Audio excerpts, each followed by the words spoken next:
Hey everyone, welcome to this week's episode of the ROYL Podcast. Before I get into introducing our guest for today, which we've got a really great guest in the studio, a good friend of mine, a great content creator, I want to share with you all just a little announcement, which I told you this season we're not really going to do on the podcast, but this is an announcement I'm going to be pushing quite a bit here on the podcast now that it's official information.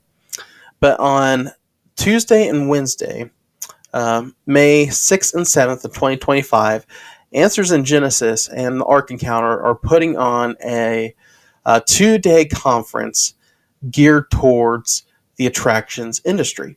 They have some of the biggest names in the industry, including Garner Holt of Garner Holt Productions, makes some fantastic animatronics for parks and attractions such as Disney, Universal, and the list goes on and on and on. Of course, we have our good friend Alan Green.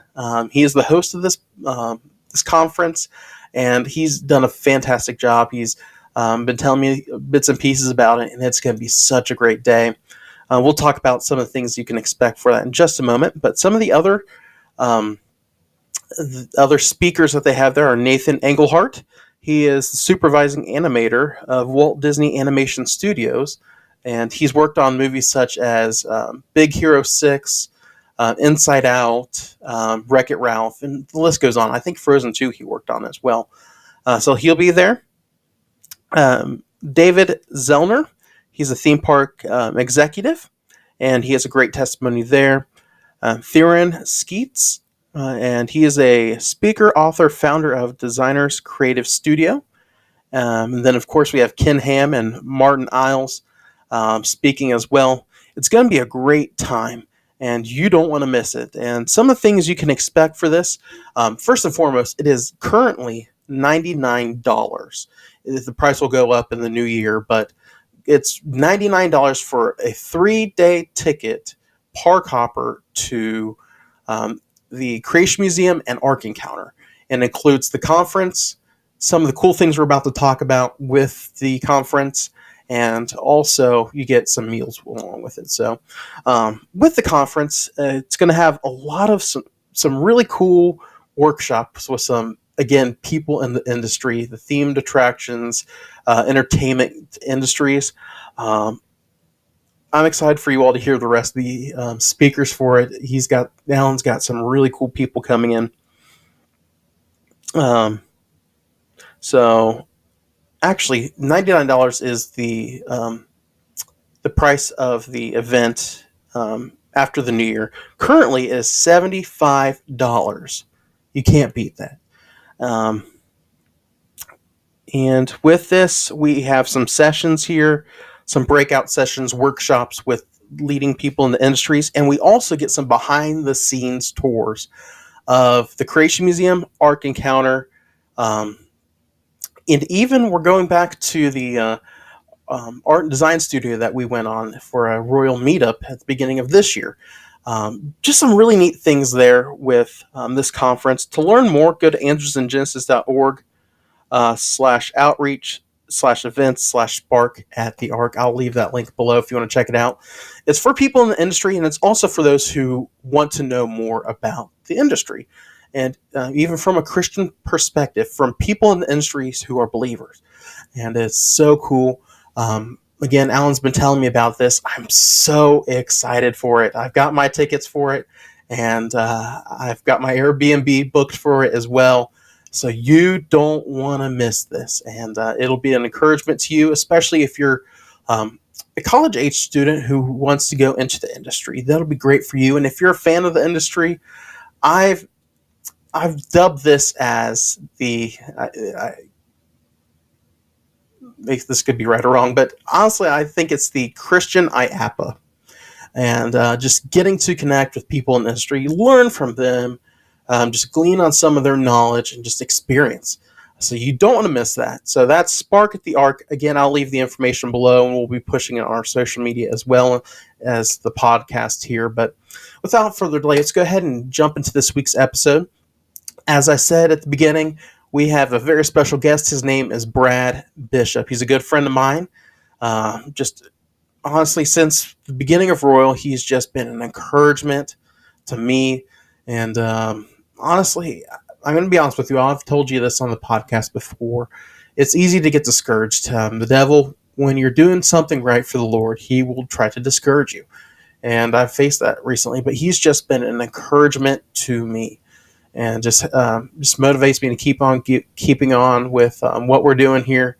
Not only is he a good supporter of Variety for Life Ministries, a good supporter of Epic Destination, and just me in general. Such a good friend, such a great guy. I can't wait for you guys to meet him.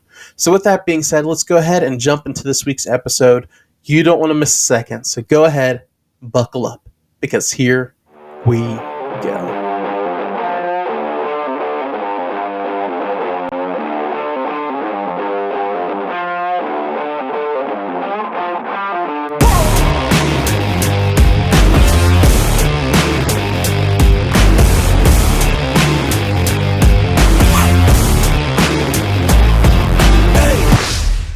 Hey everyone, welcome to this week's episode of the ROYL Life Podcast.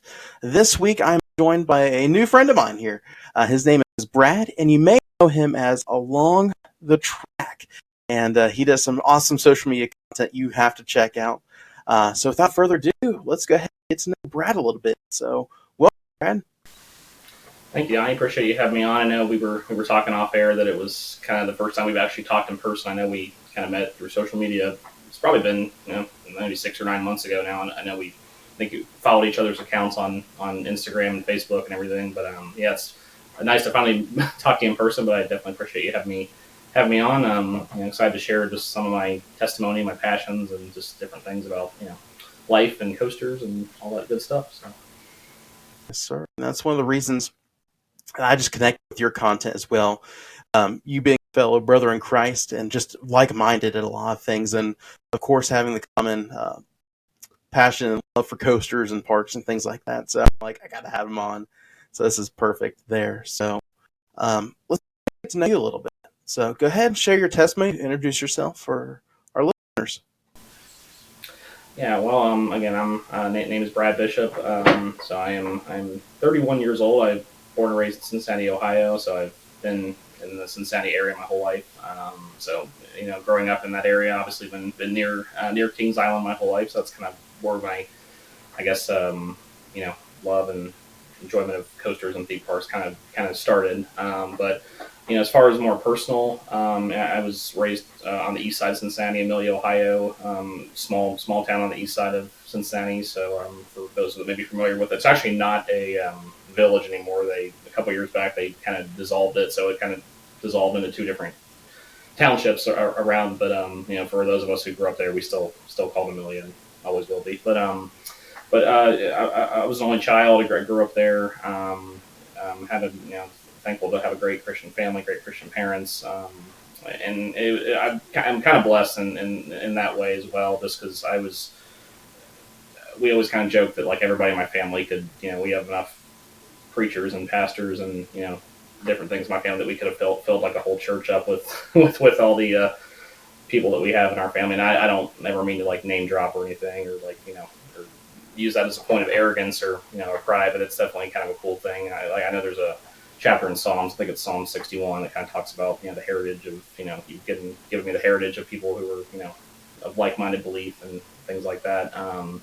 But yeah, my grandpa on my dad's side was a pastor for many years, and actually it would have been my great uncle.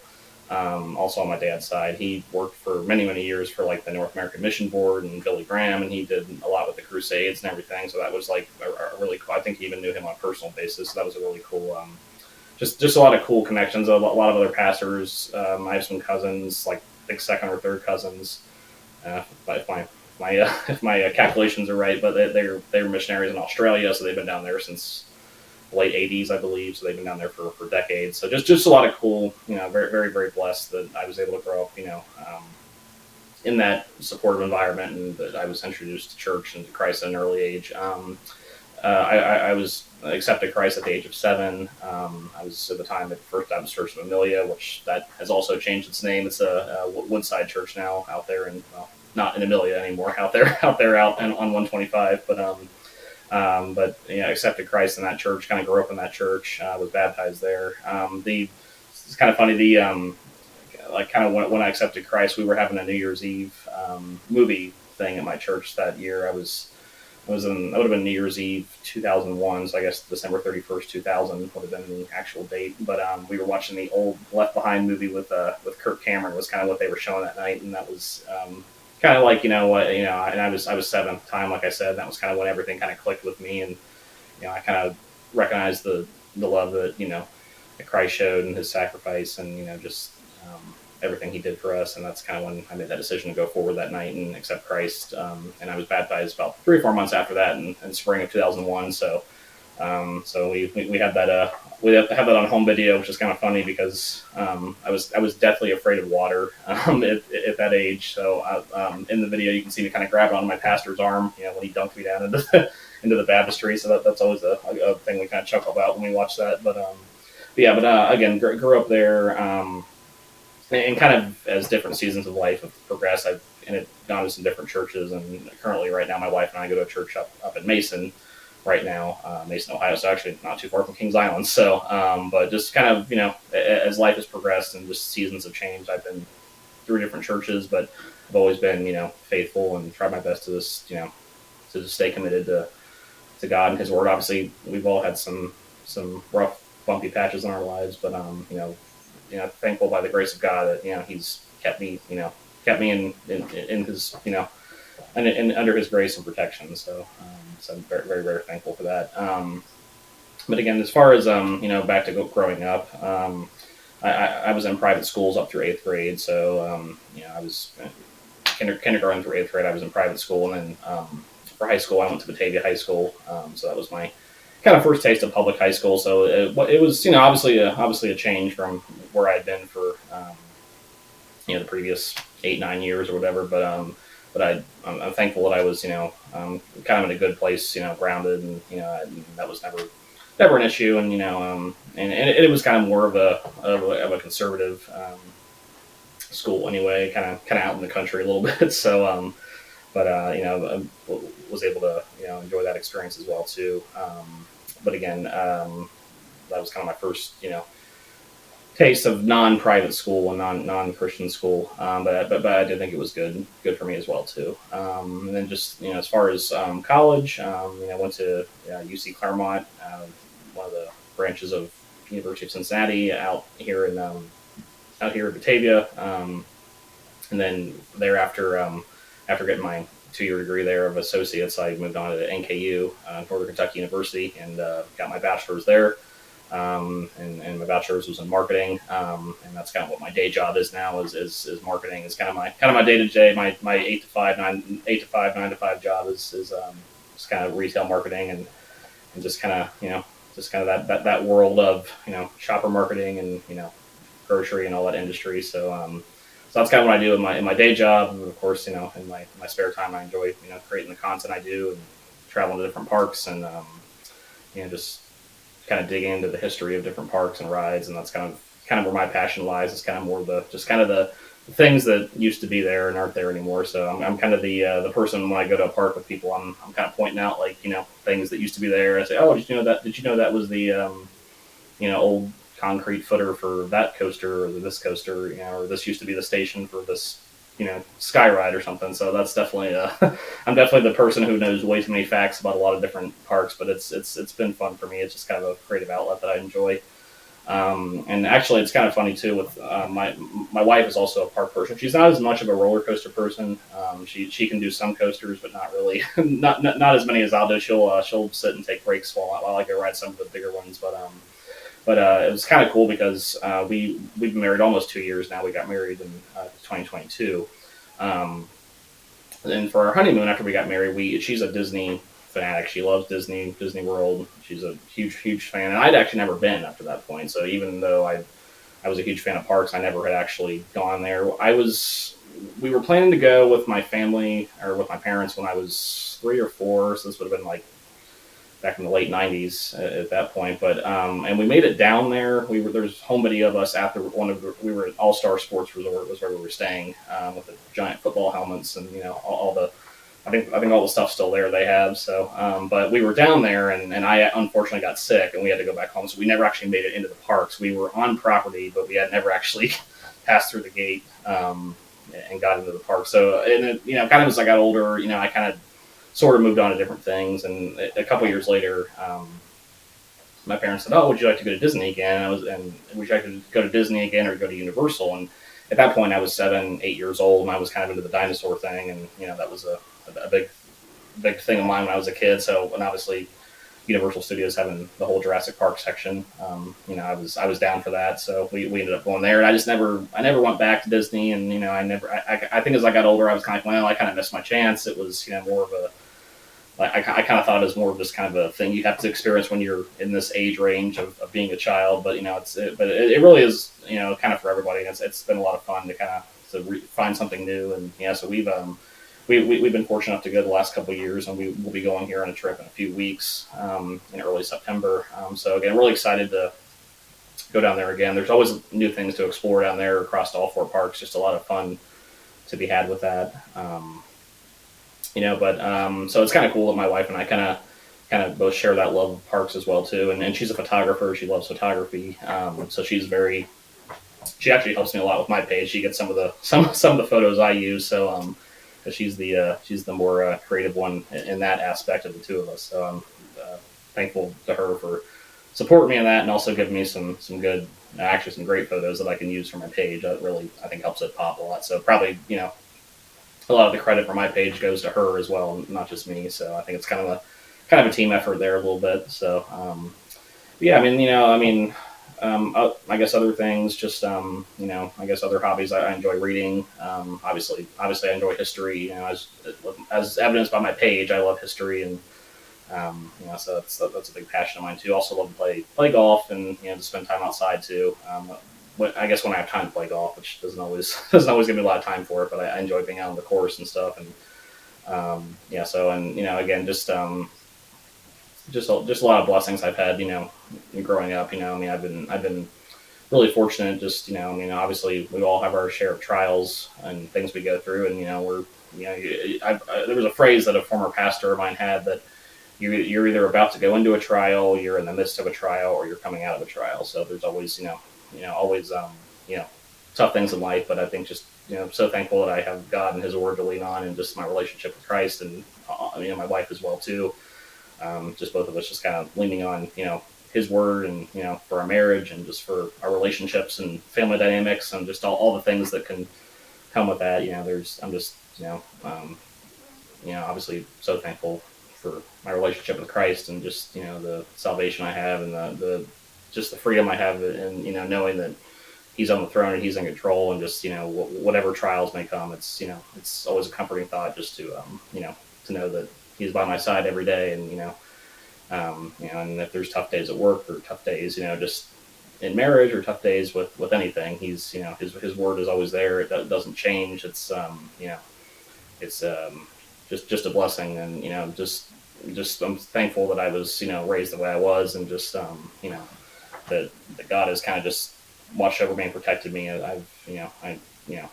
It's very much a blessing. So I guess is the best way to say it. But I guess that's kind of the rundown of me. Not like nothing really too exciting other than that. But so Stuff. And I will say this: we are very like-minded in a lot of things. Obviously, with our faith in our belief in Christ, it sounds like we've been raised the same way, and got saved at a young age. So praise the Lord for that. And also, I'm a park history buff as well. So I got to ask you, what is your favorite Easter egg at either Kings Island or any park you've been to? Which one would you say is like the best Easter egg, or like not to something that was there? That's a good one. Yeah, there's a lot. There's definitely there's a lot of parks, but I guess maybe sticking local with Kings Island. I don't really know if you really would call it an Easter egg, but I think a lot of things that like maybe most people don't notice is if you're over in the Planet Snoopy area, I think it's the main gift shop over there, the Planet Snoopy Boutique, I think is what it's called now. It's kind of right near the helicopter ride, but that actually was the original sky ride the original station for the sky ride, chairlift ride that used to be at Kings Island. It used to go cross over the the fountains of International Street, and then dip back down into, well, I guess it's an adventure port now. I want to say Oktoberfest, and there actually is like a concrete footer right there on the dock and in Adventure Port, kind of that little patio area where the little restaurant and grill thing is. That actually was from that ride as well too. So I guess there's kind of two different Easter eggs on each side. But that's definitely a really cool little thing that I kind of pointed out. We were with some friends at Kings Island a few weeks ago, and another friend of mine, they go to our church as well too, but he's also a big history buff, and I was kind of pointing that out to him, and he thought that was so cool. So I like to kind of find those little things and just point them out. I mean, I think some people don't really care as much, but some people do, so it's, obviously you get a little bit of both. But yeah, that's probably one of my favorites. Obviously Disney has a ton of stuff. There's countless things across those four parks, and even outside the parks, just in different areas. I think one of the cool ones, and obviously this is not one that I really can get close to, but I think one of the cool one, or one of the cool ones for me, has been Discovery Island. Is one at Disney, and it's out there in Bay Lake, kind of off the I think it's the Fort Wilderness area, and there's the contemporary, the A-frame contemporary resort, and kind of out there in that lake, there's an island out there, and it used to be an attraction back in the 70s, 80s, and 90s. It was called Discovery Island, and you could take a boat over there, and they had a lot of wildlife and different, trails and stuff. And the cool thing with that one is, like, they closed it in 1999, and, like, everything was left as it was, and it's still like that today. Like, the buildings are all still there, the trails are, and a couple people have actually gotten on the island, which I would not recommend to anyone. Do not do that. I mean, I have not, and nor will I ever do that. But I think that's just kind of a cool little piece of history sitting out in the lake out there, and it's kind of neat. You can kind of see it from the monorail if you're going through the contemporary building and things like that. It's kind of, you can't really get close to it, obviously, because it's out by itself, but there's kind of just some cool remnants that you can see from satellite photographs, or other people's explorations, I guess, that are possibly not legal, but it's kind of cool that there's just things like that are kind of hanging out. And obviously there's a lot of different stuff at Disney, like I mentioned, like kind of some stuff I'm gonna showcase on our trip here in a few weeks, that and some things are not really probably not a surprise to some people, but there's definitely a lot of cool Easter eggs just scattered throughout all the parks down there. So kind of been working on that the last couple of months, just kind of prepping for our trip, just taking notes and just kind of getting everything ready that I want to do when we're down there. So really looking forward to kind of maybe showcasing some more things that people might find interesting. So yeah, Kings Island is chock full of those old remnants of the past 50 years. I will say the Hanna-Barbera Land, Nickelodeon Universe, now Camp Planet for Snoopy. And there's so many things left from that. It's so neat. Like you mentioned, the Sky Ride station, and then if you look close, you still see like some of the Blue's Clues back in the day, the Hanna-Barbera stuff. So I love those things too. And I love pointing them out to people. And most of the time, the people I go with are like, okay, cool, whatever, I don't care. But that stuff just makes me geek out a little bit. And like you said with Disney, just some of the things from the attractions like Discovery and then attractions, love that stuff. So that's one of the things I love about your content as well. It's like I just love to see what you come up with as well. I can't wait to see what you bring back from your Florida trip as well. So good stuff, man. Skyline, and I noticed that you track record of all the different ones you go to and things like that. For a person who has never had Skyline, they're coming to Cincinnati for the first time. Is it a Coney or a three-way? Which would you say is the one they have to get?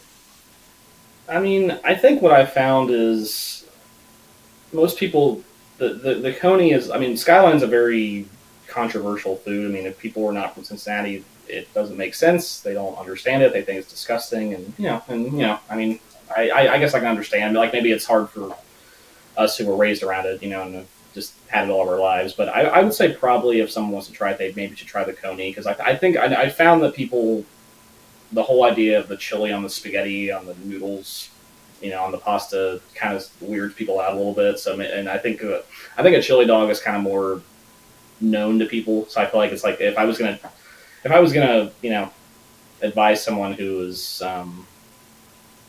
going for the first time, I would say, like, maybe stick with the cheese conies, and just if you want to branch out and be adventurous, maybe try try the three-way if you're willing. But there was a guy I knew a couple years ago. He was from West Virginia, but he just couldn't. He loved the conies, but he just couldn't get past the chili and the spaghetti. Like he just thought it was the grossest thing. So I would say maybe if you're hesitant or you don't get it, I would say maybe just try to just start with the conies and then be more adventurous from there.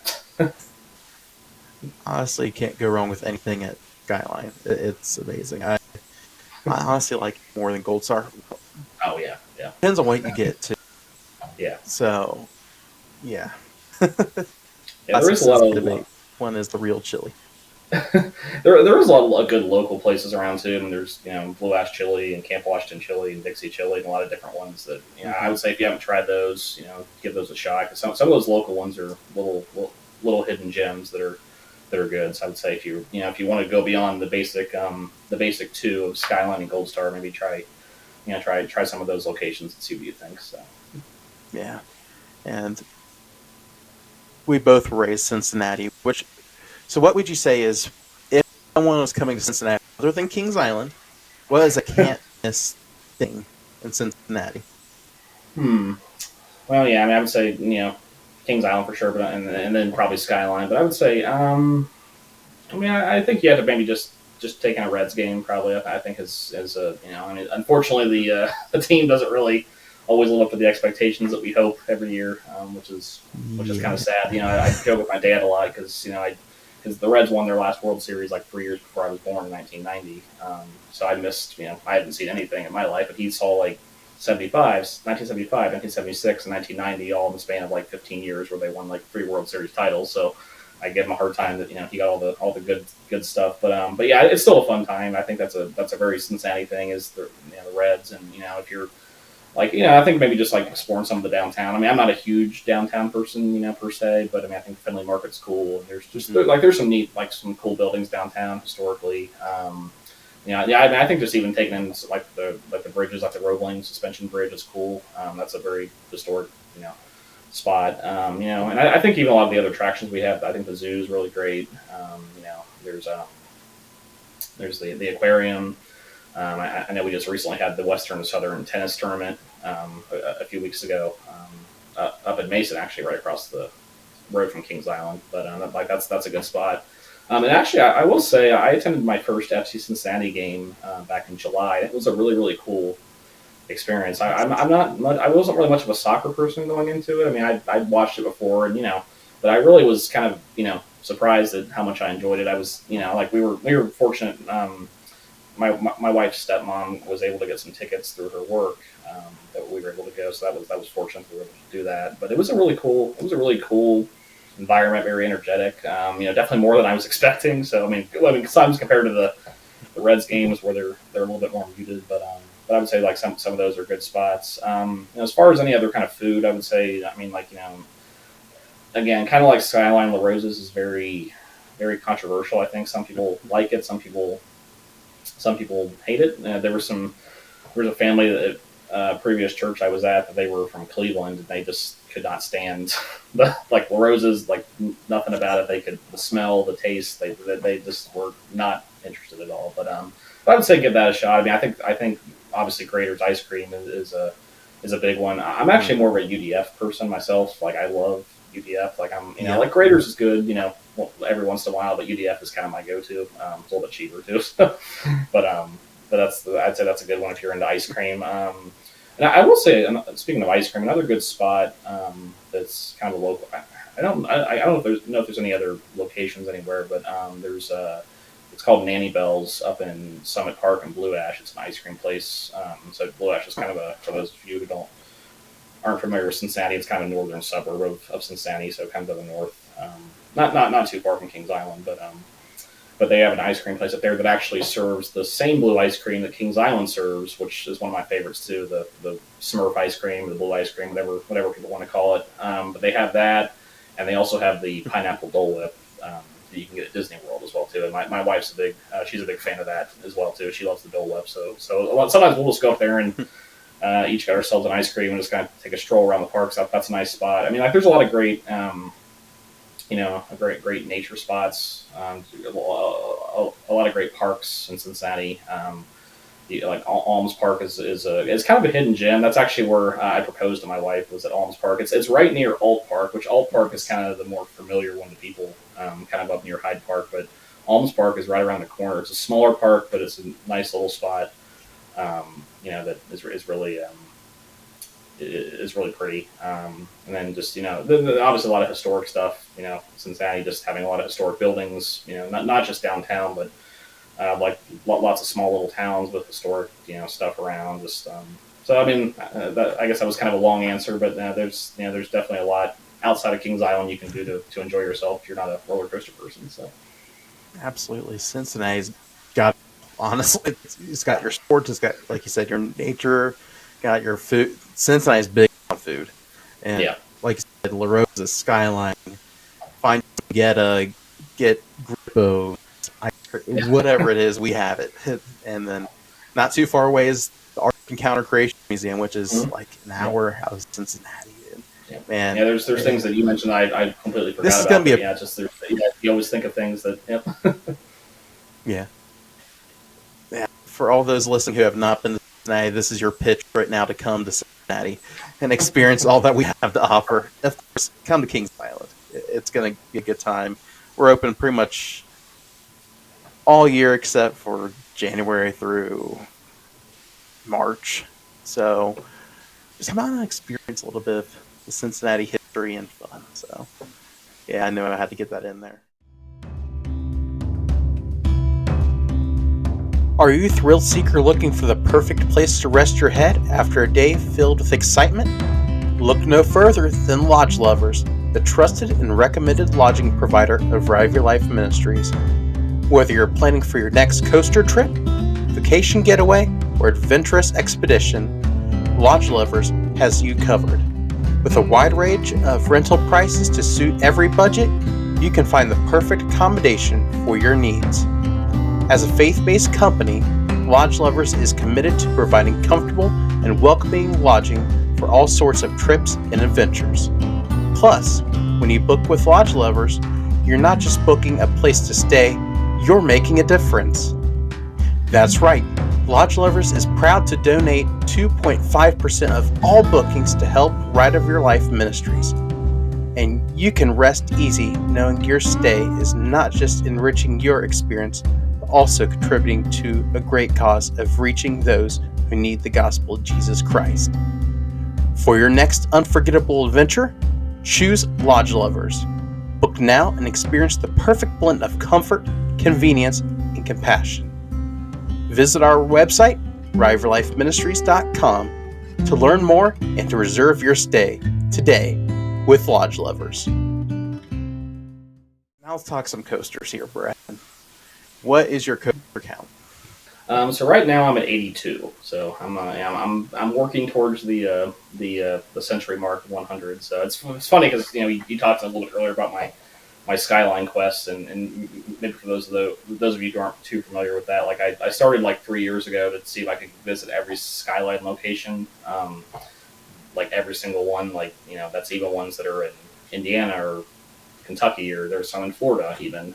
So there's a total of 160 Skylines, and I'm at 92 right now. So I'm also closing in on the 100 mark with Skyline. So my Skyline count's a little farther ahead than my coaster count is, but yeah, my coaster count is 82 right now. So that's where hopefully if we're able to make it to Universal on our trip in a few weeks, I can get a few new ones in, because again, I haven't been to Universal since 2000, since I was 7. And again, the only thing I rode back then was that little Pterodon Flyers ride in the Jurassic Park area, which somehow is still there. I don't know how, but so I only got one count back then. So I mean, hopefully we can, because I've actually never visited the regular Universal side. I've only been to the Islands of Adventure side, so that was all we did when I was. Because again, all I cared about back then when I was 7 was the dinosaur section. So I'm at Jurassic Park, so I was like, eh. So hopefully we can maybe I can get a few more credits when we're there in a few weeks. So. My wife and I love Universal, and that's one of our favorite places to go. Of course, Epic Universe is right around the corner. So, yes. Which attraction are you anticipating the most now that you're going back quite a few years later to the park? I've heard a lot of good things about the Velocicoaster, the new one they've opened there, and I've heard that's a good one. I mean, also I know there's a couple coasters in the Harry Potter realm there, and obviously that was not all there when we were there back in 2000. That was a whole different. I think it was like called the Lost Continent was the name of it back at that time. There actually was two coasters, those dueling dragon coasters they had back then, but fortunately they took those out, and I was unable to ride those. But yeah, I would say probably the Velociraptor coaster, from what I've heard, is a pretty fun ride. So, and then there's obviously the Incredible Hulk coaster, which that was there back then. But again, I was only 7, and I was. It's kind of funny with my love of coasters now. It took me until I was about maybe 12 or 13 to actually get over my fear of coasters. I was deathly terrified of coasters up until probably around 12 or 13 is when I kind of finally conquered. It was actually the Beast at Kings Island was kind of the one that kind of broke the fear for me. So that's kind of where I was able to get over that hump and kind of not be scared of them anymore. But yeah, if back at Universal when I was 7, I was no way I was going to ride the Hulk coasters. So I'm looking forward to maybe giving that one a shot too. So yeah, I mean, definitely lots of good things. I am a little sad being the kind of person that I am, where I love the old rides and the things that used to be. I'm a little sad that I missed out on like the old Jaws ride and the Back to the Future ride and the old ones that were there back in the day. But everything marches forward and just is what it is. So. Of those, if you could bring back one attraction that's universal nostalgia, what would you bring back? So just at Universal? Islands or Universal? Okay. I mean, probably the Jaws ride. I mean, I'd heard a lot of good things about that. Like just and I obviously saw the movie many times. So along with the sequels that were not quite as good, but but I think the Jaws ride was like it was a cool one. Kind of a sort of reminded me of Jungle Cruise at Disney, but maybe a little more intense and less with the puns and the jokes. But I think that was one that I kind of wish I would have got to experience. It's kind of funny, like the first time I ever kind of became aware of that, and kind of sort of a thing that kind of jump started my interest in amusement parks was when I was probably was 9 or 10 at my local library growing up in Amelia. They had a VHS tape. It was called it was one of those Discovery Channel specials that they aired back in the late 90s, 98, 99, somewhere. I think it was probably 97, 98, somewhere in there. But it was called Amusement Parks: The Pursuit of Fun. And it was one of those VHS tapes, very documentary style, but they had a section on Universal in there, and they kind of showcased the Jaws ride. So I think that's kind of where I first kind of learned about it. And I remember I wound that, like when we would rent that tape, I would like watch it over and over and over again. And actually, it was kind of funny because the library had a sale like years later that they were selling off a lot of old books and VHS tapes and things like that. And they actually had that VHS tape for sale, and I was like, well, I got to get that. I mean, I was probably the only person that ever rented this thing, so I snatched it up for like $1 or something at that time, and I don't know what ever became of it, but fortunately it is on YouTube now, so I can go back and kind of relive that. But I did see a lot of the stuff at Universal. They had a segment on Universal at that, or on that VHS tape, and that's kind of one of those things that special is kind of one of the things I like to watch it kind of around the late spring, early summer, kind of gets you pumped up for the amusement park season. So it's kind of something I always kind of like to revisit, on YouTube. But again, if anybody wants to go check it out, it's Amusement Parks: The Pursuit of Fun is the name of the documentary. There's actually a YouTube channel that it's on. It's called Old Coaster Stuff, and the person who runs that has a lot of old coaster documentaries from the 90s, and I geek out on those things completely because I think they're so cool. So. But yeah, I think to answer your question, I'd say the Jaws ride probably is one that I would pick from Universal. So I just have to pull that up on YouTube. I'm going to check that out later. But yeah, Jaws seems like it was a classic, and that's one everybody's like, oh, you got to bring it back one more or another. Make it a future epic universe land or whatever. But Universal's nostalgia is amazing compared to any other park that I know of. It's like they have so many classic properties there and just so much nostalgia. So I need to look on all that stuff, and I was the same way. I didn't go to Universal till I got married. It was always Disney. So Disney was like our family's go-to place in Florida. I know you mentioned it a little bit there. How did you get into coasters and into theme parks? What really sparked that passion? I'd say, like, again, I grew up going to Kings Island. We didn't have passes. It wasn't like an every year thing. I mean, my first memory of going was probably was 5 or 6. So it would have been around 98, 99, somewhere in there, maybe is when I first went.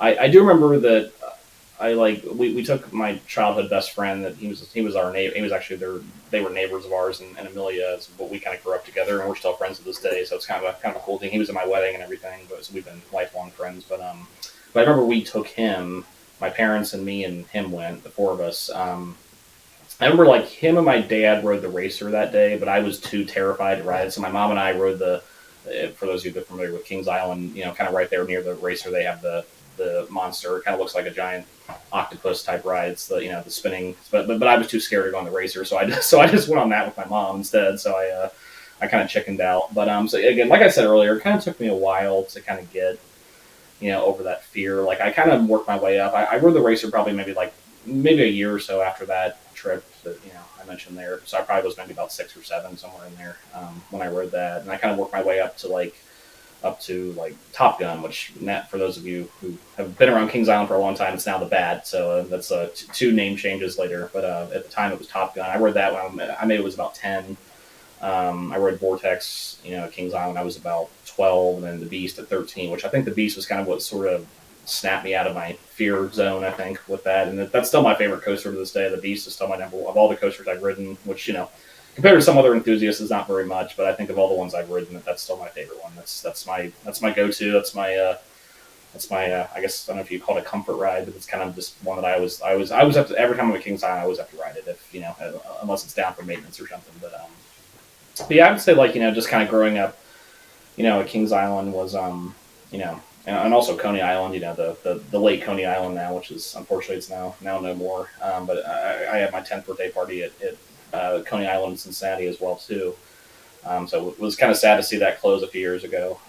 But it's kind of the signs of the times, I guess. But and I would say really that VHS tape that I mentioned, I think was just really like it was just done in such a way that just kind of ignites your I think just interest in parks. Like it's kind of it's kind of set up like in a 4-tier segment. There's 4 different segments of that documentary. They kind of talk about the 4 essential ingredients of theme parks and kind of what makes them great, what makes people come to the parks, what makes them want to come back to the parks. And they kind of talk about one facet is roller coasters, and one facet is like the midways with the carousels and the shops and the stalls and the the theming and the nostalgia and the just the sounds and the sights and everything and the smells.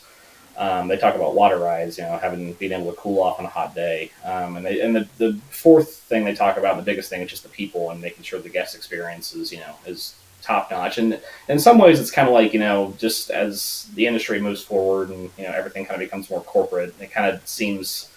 At least comparing it to that documentary, it kind of seems like we've kind of gotten away from that a little bit, which is kind of sad. In some ways, it's kind of become less personal and more more corporate, which obviously it's kind of the nature of the game. Especially when you have these mergers going on like Six Flags and Cedar Fair and all these things that are happening. But so in some ways, it's kind of like I kind of wish I could go back to that time a little bit and kind of experience but I think it still reverberates across different eras too. I think people can still have a good time, nowadays, even with the rise of, more corporate stuff and technology and, I think it may be different than it was back then, but I think you can still, get that nostalgia and that good time that, was had back then too. But I think like that again, like to get back to my point here, I kind of, you can tell I kind of go off on little side tangents here about stuff, but, But I think to get back to my point about kind of what ignited my passion, I think it was a combination of those things. I think just and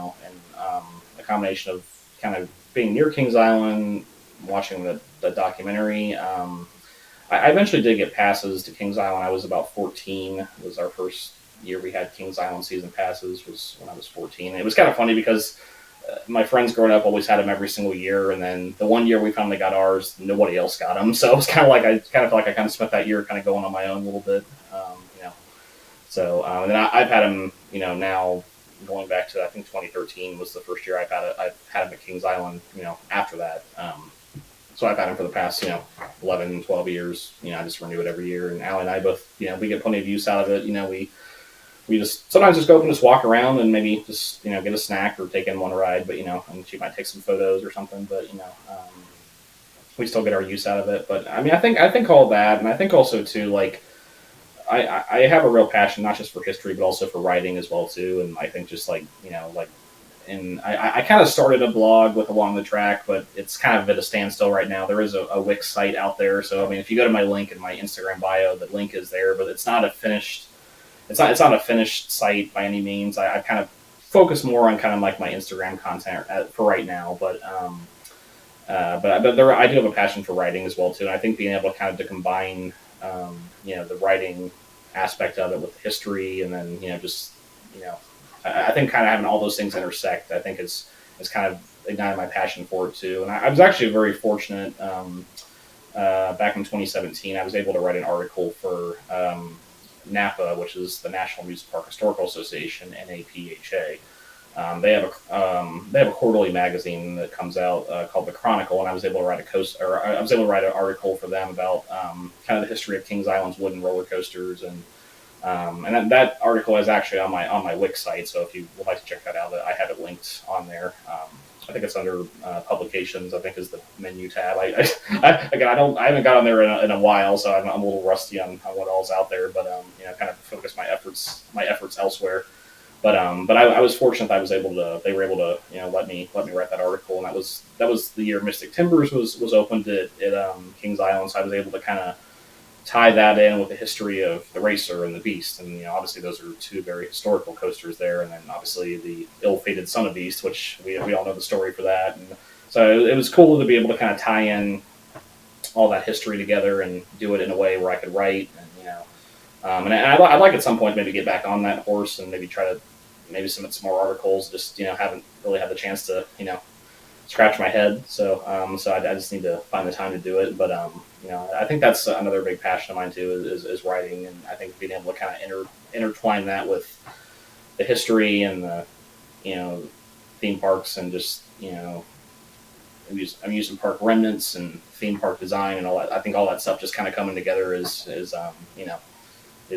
really kind of what ignites my passion. And I've kind of even tossed around the idea of writing a book at some point. I don't know when that would ever happen. I mean, that's obviously a gargantuan task, but I've kind of kept that on the back burner as well too. Just maybe kind of trying to pull all that together at some point and see if I could just maybe put something into a printed form and kind of see where that goes. But again, that's neither here nor there. But I think just I think all those things they all kind of came together to kind of ignite my passion for it. And I think just I also just love just telling people random facts too, kind of like what we talked about. I like just giving people, just little factoids that they may or may not care about, but for me it's still enjoyable. I still like, just kind of dropping those little hints of knowledge here and there. So I think that kind of drives me as well too. So stuff.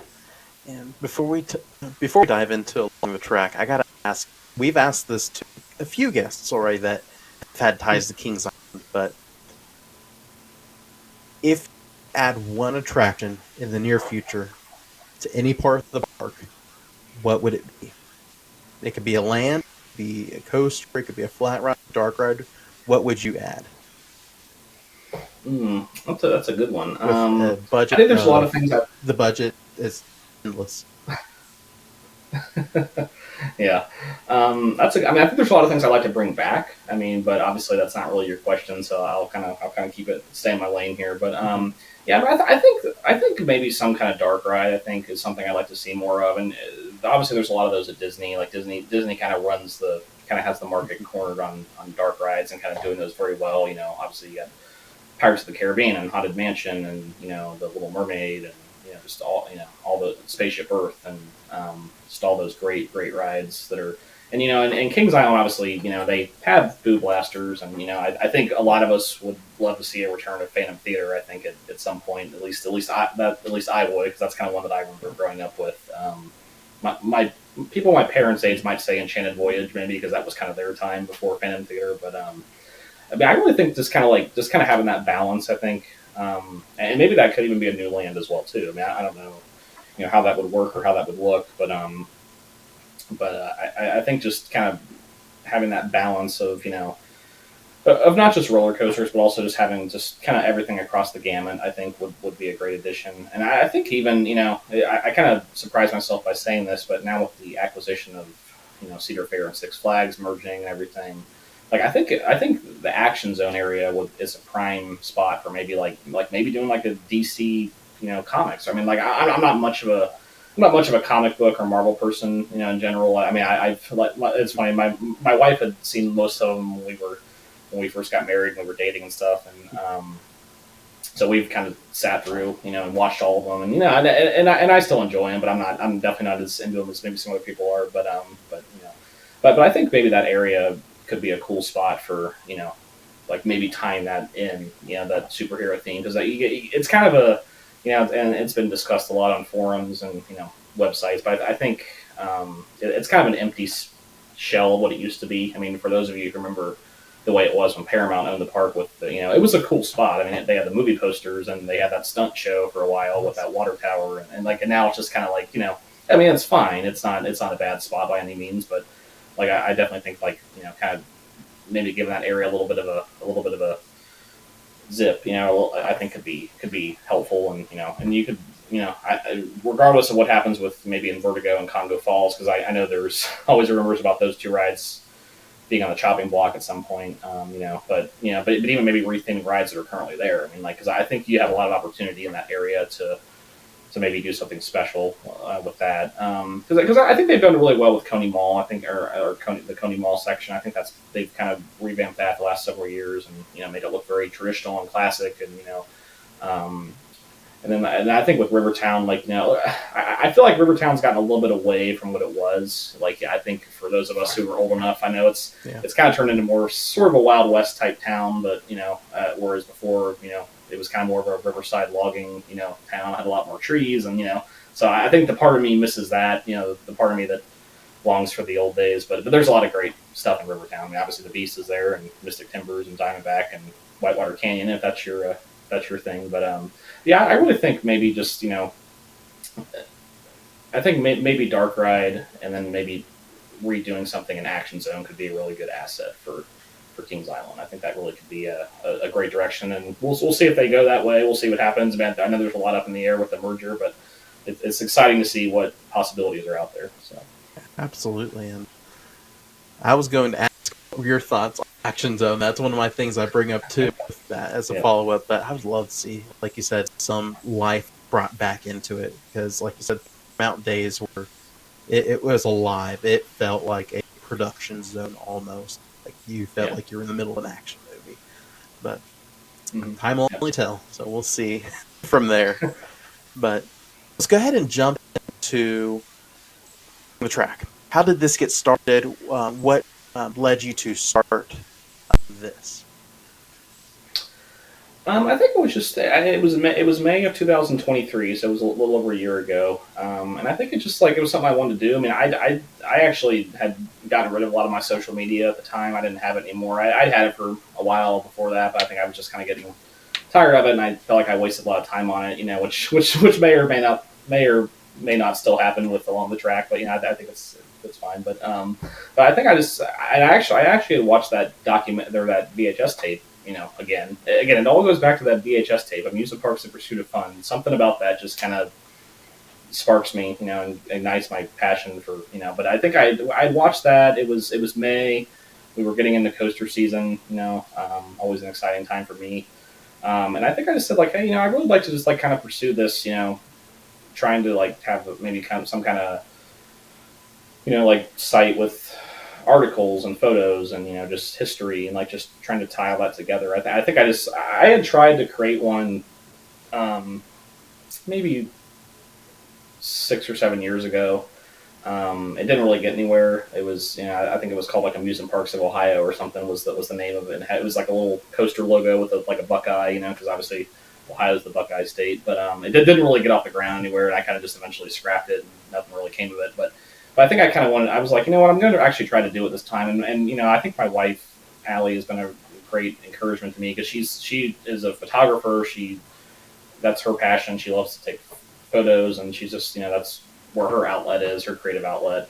But she really encouraged me, and she said, "Hey, you can use one of my cameras if you want. Like one of my video cameras is actually the one sitting up here behind me right now that I have on my shelf. But so I use that for a lot of my filming when I go to parks for my site. But she was a great encouragement. And she said, like, hey, like, I want you to use this. I want you to, like, let me know if I can help you. And I think she was pushing me a lot too, because there's certain days I'm just like, I think we're all like that, but I'm not as into like the research, and I'm just like, I don't really want to. I just want to flop and watch a TV show or something. I don't really want to. But she's been good about pushing me to just try to, like, work harder and research, and when we're at Kings Island or anywhere, try to film content and just film it because there's some days I go to Kings Island or other places. I'm like, I just want to ride rides. I don't want to worry about my blog. I don't want to worry about. I just want to just kind of unplug a little bit and kind of just recharge. But she's been a great encouragement and blessing just to help me, kind of help me keep pursuing that goal and that hobby. But yeah, I think it was just kind of, again, it kind of stemmed from watching that VHS documentary again on YouTube. And, I don't know, who knows? I've been like, I could watch that again. Something else could pop out. I don't know. Like, we'll see what it brings. But yeah, I think it just, it was kind of just something that was. It was always in the back of my mind. I was like, that'd be really cool if I could do that. And I was like, and I was like, I didn't have social media at the time. And I was like, okay, I got to make all these accounts, and just like, sometimes it's kind of like, it seemed like a lot of work. And I was like, but I would try to push myself, like, well, no, Brad, this is something you should do. Like, this is your creative outlet, and like, like, just go for it. So I think I have, and like, there's been ups and downs over the last year or so. Like, I've been fortunate to have all the support of all of my followers, and obviously you, Donnie, as well too. You've been a big support of the channel, and that's been much appreciated. But yeah, it's like, because there's times I get discouraged, and like there's times where I'm just like, I feel like I can't really get it going the way I want to. But I think I just always just keep plugging away at it, and just do my best to kind of just create good content and try to make content that's kind of like different than a lot of the other stuff you see. And like, there's a lot of great channels out there, and I think I just wanted mine to kind of maybe go in a different direction than the average one might, as far as the history, and because that's kind of what I'm passionate about, like, so, and I try to mix in also a lot of the ride footage and different, like, I don't want to be all just like, oh, here's a concrete block, and here's some here's some weeds where this ride used to be or something. So I try to make it more interesting, so it's not just not too boring for some people, but I try to mix it up well, and add some good stuff in there as well too. So, but yeah, I think it's just been, it's something that it came to me last year, last summer, and I just been pursuing it ever since. So. Cool. And you mentioned it along the way there that I can attest to this as well. If there's you just don't have the motivation to do content or to get things done. You have a thought in mind, you're like, well, what's the point of it? But for you, what is the motivation to follow through with projects and put your visions into action? Yeah, it's definitely a common problem I have, where it's like you just have days where you just don't want to. You're just like, oh, this is too much work. It's too much filming. It's too much splicing everything together, and the video. It's just like, it's a lot of. Some days it just seems just very tedious. Yeah, I think just for me, I think not only just my my passion for it, and just but I think just maybe igniting somebody else's out there who who's into this stuff, because I think there is other people out there who appreciate, at least I hope so.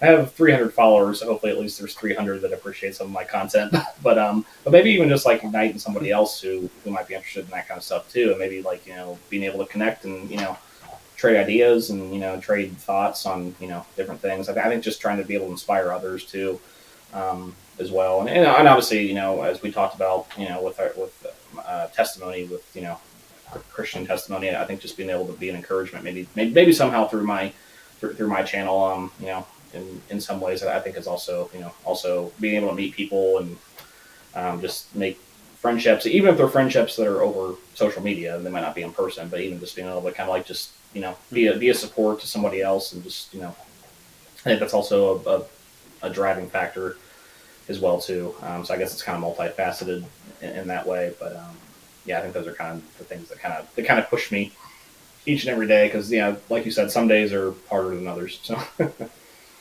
Yeah, absolutely.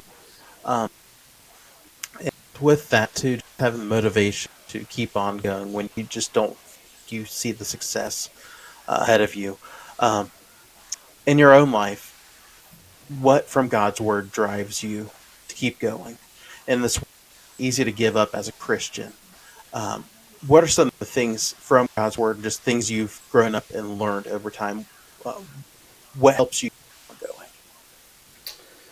yeah, I mean, I'd say like obviously in any aspect of life, I mean, hobbies, work, relationships. I mean, there's always going to be like we talked about those tough times and those times where just there's trials and tribulations and I think for me, just like kind of going back to a lot of verses in Psalms, a lot of verses in Proverbs, a lot of verses in Isaiah. Like there's a lot of there's too many to count. I mean, there's I know one that actually my mom always told me that when I was growing up. It was Isaiah 41:13, and that was I'm the Lord your God who takes hold of your right hand and says to you, do not fear, I will help you. And I think that's one that I always go to that one when I'm struggling with something or when there's a tough decision. I think that's one that I always go back to. I would say like probably I guess my favorite verse is 2 Corinthians 4:16-18. I think that's one that's kind of my, like obviously there's, I know I think it was, you had on Jeff recently on your last podcast and he talked about like going for different seasons. You might have different verses for different seasons, but I think 2 Corinthians 4:16-18 is my favorite verse. And that says like, therefore we do not lose heart. Outwardly we're wasting away. Inwardly we're being renewed day by day. For our light and momentary troubles are achieving for us an eternal glory that far outweighs them all. And we fix our eyes not on what is seen, but on what is unseen. For what is seen is temporary, but what is unseen is eternal. So I think that, and I think especially that last part of that verse or that last part of those verses, verse 18.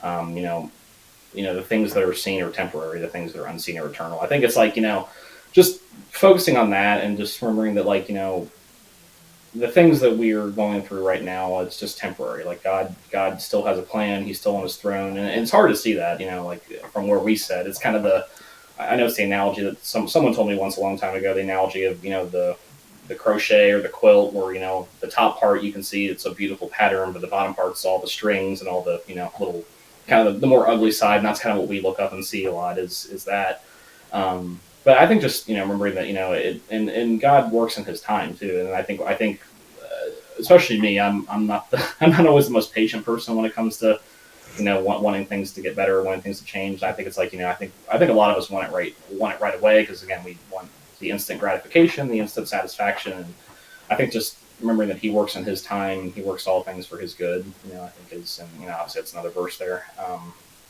but.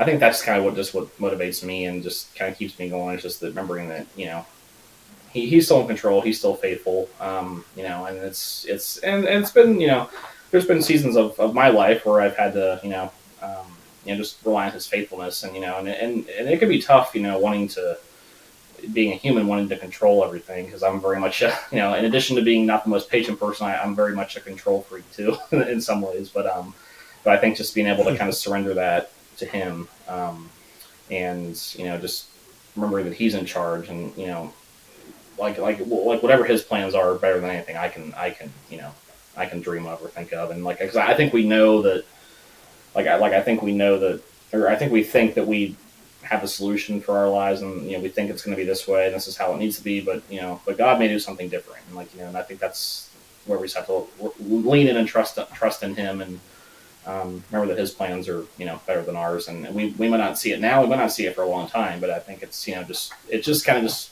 just a day by day thing. It's kind of there's an old song by DC Talk, and they're one of my favorite bands. Growing up in the '90s as a church kid, DC Talk was kind of the jam for everybody. But they have a song Day by Day, and that's kind of just sort of the mantra that, I guess I go by. It's just like it's hard because because I'm one that worries a lot about next week or next month or next year. But again, it's just trying to just focus on one day at a time. And tomorrow is not promised to any of us. So it's the thing you're worrying about right now might not even come to pass. I mean, depending on whatever may happen. But but it's kind of just that, and again, Matthew 6 is one that I go back to a lot too, about the do not worry, just do not worry about tomorrow, for tomorrow will worry about itself. Each day has enough trouble of its own. That's another one that I go back to a lot. And it's hard. I mean, it's hard not to think about something coming up tomorrow or next week, but just remembering that, just focus on this one day that God's given you. Like this day has enough trouble and it's on its own. Just tomorrow will have its own troubles, and worry about those when you get to it. But God has His hand on everything you do. So I think that's been kind of a encouragement for me, and kind of a lesson I've been learning recently too. Just remembering God's faithfulness too, and just it's kind of the verse. I think there was on my phone the other day. The verse of the day was I think it was somewhere in one of the Gospels, but it was Lord, I believe, help my unbelief. And I think that was kind of one that stuck with me that day. It was well, yeah, that's how I feel sometimes. It's like I intuitively I believe, but sometimes in my heart I don't always display that. I say it, but then I don't. The actions don't always back it up, or I trust Him fully. So, but I think it's just I think just staying in God's word. I think consistently is a big key for me. Just going, because I'm guilty of sometimes kind of going there as a last resort when that should be the first resort. I think sometimes it's kind of like you go there when you should have gone there 20 minutes ago instead of worrying. It's like I should have gone there, and and that's something I have worked on a lot recently. It's just kind of going to His word when I'm worrying about something, and remembering His promises. So, but I think that's all in all, I think that's kind of the way that I kind of look at it and try to live that out. Again, as DC Talk said, day by day. Yeah, you're spot on there, man. And especially as us as young husbands, we make everything work in our own timetable the way we want. And when something's wrong, we want to handle it. But ultimately, like you said, we need to turn to the Lord. There's things that we just need to let go and let God, as they say, and just relying upon Him, even in the midst of the craziness of this world. And we don't have to even say it. You could just turn on the news, and it's just insane. And I truly believe the Lord's coming back. Praise the Lord. But just relying upon the Lord, even in the midst of the craziness. Be still and know that He is God, and that He'll bring everything to fruition that He sees fit to happen. Yeah, what you said is spot on, and we just need to turn to the Lord, even when things just don't seem like they're going our way, and we just can't do it ourselves. So, good stuff, man. Absolutely. And as we bring the interview to a close, which it's been fun, man. I enjoy talking with you, get to know you a little bit, just your coaster side of things, but most importantly, things of God. A few questions that we ask all of our guests every week. What is one bit of advice you can give listeners that are listening to this? Just some things you may have picked up over time, just some life lessons you learned, or whatever you want to share. What's something you want to share with our listeners as a takeaway this week? Yeah, I would say probably kind of piggybacking off our last segment there. I think just, and it's tough. I mean, it's tough, especially, like you said, with today's news and headlines, it's tough to have that faithfulness that we always should have in God. But I think just remembering that, by His grace, He's got us right where He wants us. And I think it's I think we kind of feel like we're floundering sometimes, at least I do. And I think it's I tend to forget that, God is still watching over us. It doesn't always feel like it, but just with sometimes the way that how crazy everything is. But I think just remembering that God is still there. He's always there. When everything else seems so unstable, when news and politics and just everything just seems so you can't put your faith in anything now. But He's the one thing that doesn't change. I mean, there's the verse. I remember it's in the New Testament. I don't remember what book it's in right off the top of my head, but it's Jesus Christ is the same yesterday and today and forever. I think that's one that I go to a lot. Just remember that He's always there, and people let you down. Family, friends can let you down. Obviously, news and politicians and different things can let you down, but God never lets you down. He's always faithful. He always provides, and again, it may not be in the way you think, but He'll always make a way. So, and I think that's one thing I'm still learning every day, and I think we're always in a learning process. at least our time on this side of heaven, we're always going to be in that learning process. But just trying to be a little more dependent on God than I was yesterday, and just each day, just kind of plugging away at it. And just trying to be a good witness to others around me, and and that's the thing too. I think that motivates me a lot is just that when I just trying to remember to be a good witness to others around me, and just remember that everyone's watching. I think even when you don't realize they're watching you, they are watching your character, and I think it's and obviously we're called to be good representation and a witness for Christ, and I think just trying to. And again, there's many times we mess it up, and there's plenty of times that I have. But I think just trying to each day just go out and just be the best witness I can, just in whatever I do, whether it be in my job or my marriage or just other relationships, just trying to be the best witness I can be, and just rely on God's faithfulness. I think that's a big thing I've been learning recently. Is just just trusting in Him, and again, like that verse I have in 2 Corinthians that I love. These troubles are momentary. They're not, they're just light and momentary compared to the glory that He has for us. So I think that's one thing I always try to remember as well. So some good takeaways there, and just rely upon the Lord even when you don't see Him. And we see that throughout scriptures. Even in the book of Esther, it was not mentioned verbally, but you see His hand working through life, and you can see it working through our lives too. We may not see Him obviously visibly, but we can see His hand working in little things, saying, "Oh, God did that," and there's no way I could have done that on my own. That was through God. So that's a good takeaway and thought for this week. And another question we ask our guests: each Saturday we have a song spotlight, a song that we just want to highlight that ministers to us, something to us. What is a song you want to highlight this week? It could be the DC Talk song or something different. What's the song you would like to share that's been a blessing or ministered to you? Yeah, I mean, there's DC Talk's one of my favorites. I definitely it's that's one of those ones too. It's kind of like if you're of a certain age, not everybody remembers who they are because they went away in 2001, 2002. So it's been. So when I talk to people that maybe are a little bit younger than me, they're like, "Who's that?" So it's always like, "Oh," it's like so I try to hey, we'll give them a listen, But I would say there's a lot of good stuff by them. But for those of you who may not know who they are, if you've heard of Toby Mac, work your way backwards and you'll find out who they are. So and you'll hopefully be hooked. So, but I would say a song that's spoken to me kind of recently. We've been singing it at our church a lot during our worship hours. Just it's by Keith and Kristen Getty, which obviously the Gettys are well known for a lot of songs they do. But there's it's called "My Worth Is Not in What I Own." So, and that's one we've been singing a lot. The lyrics: "My worth is not in what I own, not the strength of flesh and bone, but in the costly wounds of love at the cross." So, and that's been that was one that I just I had never heard it before, and we sang it in church, and I was immediately it was on my Spotify, and it's been one that I play a lot. When I'm working throughout the day, or if I'm just taking a walk or something. But it's been, I think, just the words of that song, and again, and I think just if you even just looking at the lyrics, I mean, even just reading the lyrics are just very, very convicting and very, very,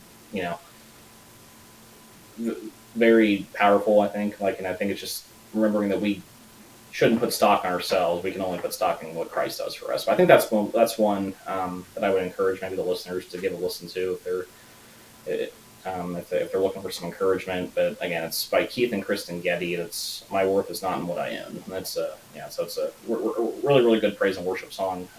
So hopefully it'll impact you as much as it has for me in recent months. So good. And I love the music too. It's just so rich doctrinally and just some really deep words to it, and not just throwing random words in there, but each word has a meaning and purpose. So definitely highlight that this week for Spotlight Song of the Week. So, and then lastly, how can folks get connected with you with Along the Track? Yeah, so pretty basic. I mean, my Instagram is Along the Track Blog, or at Along the Track Blog. Also have a Facebook page as well too. Not as much activity on that. I think Facebook seems harder to kind of get a lot of traction on these days compared to what it used to be. But I do have a Facebook page as well. And again, there is a link to my Wix site in my bio. So if you want to check out, I have written a couple coaster reviews on there and some partial like park reviews of Kings Island so far, but and I kind of have a list of all the coasters I've ridden, all the parks I've been to on there, and I also have that article that I wrote for Napa back in 2017. If you'd like to give that a read, I definitely appreciate that. Hopefully you enjoyed if you do. So I would say just those three avenues are probably well, I guess those are the only ways to get in touch with me through social media. But would definitely appreciate any support, and if you are interested in the topic, or just I would appreciate a follow, and do my best to bring you some great content, and hopefully you keep following. So Absolutely. And I'll say this to listeners right now: what you're doing, go over to Instagram and give Brad a follow over along the track. You'll enjoy the content. It's good stuff, and like we've mentioned out through this interview here, there's a lot of good, like looking back and nods to what was there previously, and definitely, and I know it'll be something you'll enjoy. So definitely check that out and give him a follow, right now. So, well, Brad, it's been great to have you here. It's great talking with you and just get to know you and just your Lord and your passion for coasters as well. So, thank you again for coming on. Thank you, Donnie. Appreciate it. It's been a lot of fun. So, talk to you soon.